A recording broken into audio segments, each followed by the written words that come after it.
Palagi nga namin napapanood yung video ni Papa Bear pag gumagawa sila ng alembong. Kaya naman lagi kami nagke-crave. Itsura pala kasi talaga alam mong masarap na. Bata pa kasi ako nung huling nakatikim ako nito eh. Tito Dugs, parang sobrang sarap ng tinda ni Papa Bear. Bili tayo. Dahil friend naman kami ni Papa Bear, chinat ko na siya. Kung pwede ba ako maka-order ng alembong kahit andito ako sa Laguna. Medyo malayo-layo kasi sila, Nueva Ecija sila, Laguna ako. Buti naman nag-reply si Papa Bear. At no worries kasi kaya naman daw. At hindi ko nga pala in-expect. Kasi 2 days pa lang ito nakakalipas, may dumating na akong parcel. May nakalagay na food fragile. Siguro ito na yung alembong galing kay Papa Bear. Papa Girl, dumating na agad yung in-order natin kay Papa Bear.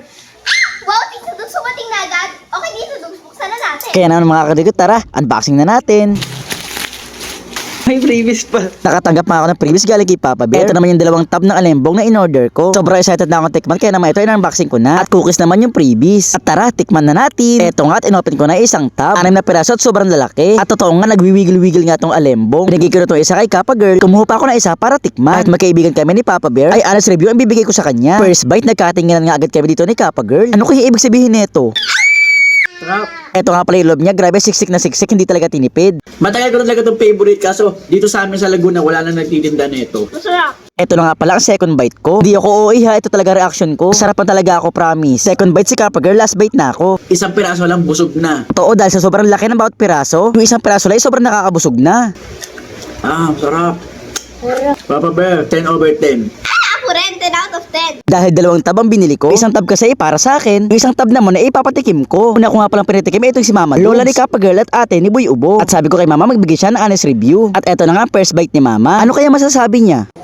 Sarap, ang lambot. Sarap. 9 over 10. Sumunod naman ay si Ichang Bunggan. Hindi nga pala siya gaano nagsasalita. Pero once na magsalita siya, lahat ng sasabihin niya ay totoo. Grabe, naka-third bite nga pala siya bago siya magbigay ng review. 9 out of 10. Sumunod naman itong papa ni Papa Girl. Pinakuha ko na nga siya ng isang piraso. Ano kaya masasabi niya? Sarap, parang puto. Lambot. Sarap, lambot, 10. Tito Dugs, pahingin pa daw si Lola Dugs ng isa, nabitin daw siya. Nabitin daw si Mama Dus kaya napakuha pa ng isa. Buti na lang malambot to. Kaya kahit wala masyadong ngipis si Mama ay nakakain niya. Kaya kanina kung score niya 9, ngayon naman Tama, perfect. 10. 10, hindi 9. 10. ang sumunod naman na titikim ay ang mama ni Papa Girl. Kumuha na nga siya ng isang piraso at nag-first bite na. Sarap. Sobrang lambot. Kasi yung iba matigas, di ba?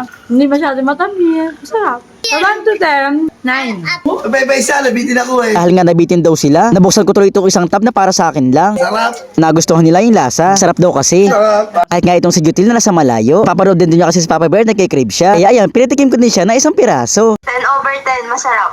Naubos na nga isang tab. At dito naman sa isang tab na meron na lang 5 piraso. Pinira ko kasi talaga to para ipatikim ko. Kay Boy Ibo, Boy Machunuring, kay Idol No, kay Boy Skincare, at para sa akin pa itong isang piraso. Para matikman din ako gaano kasarap. Pero ayun lang, hindi ko na pala sila nahintay na. Inuha ko na nga yung parte kong isa pa. Kinain ko na rin, baril nakadalawang piraso nga pala ako. Sobrang sarap kasi. Mabalik tuloy yung mga alaala ko nung bata pa ako na kinakain ko to. Wala kasi sa amin nito eh. Grabe, ang sarap.